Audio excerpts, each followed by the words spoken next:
আল্লাহর কাছে এত করে চাইলাম, আল্লাহ আমাকে দিল না। কিন্তু একবারও নিজেকে প্রশ্ন বলি নাই, করি নাই যে কতবার হাইয়া আলাস সালাহ বলে আল্লাহ তো আমাকে ডেকেছেন, আমি আল্লাহর ডাকে সাড়াও দিই নাই। জীবনের 1000 বার চলে গিয়েছে হাইয়া আলাস সালাহ শুনেছি, কিন্তু সাড়া দিতে পারি নাই।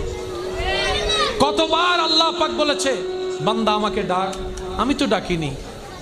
বান্দা এটা কর, আমি তো করিনি। বান্দা এইভাবে চল, আমি তো চলিনি। এইরকম 1000টা আদেশ অমান্য করার পরও যেই রব দয়া বন্ধ করে নেই, রিজিক বন্ধ করে নেই, রহমত বন্ধ করে নেই, তিনি আমাদের রহমান রহিম। সুবহানাল্লাহ। তো মুমিন বান্দারা আফসোস করে না, আপত্তি করে না, ওনারা অপেক্ষা করে রবের হুকুমের।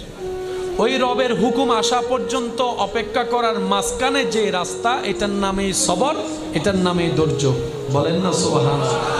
ওনারা সবরের রাস্তা দিয়ে যায়, শুকরের মাধ্যমে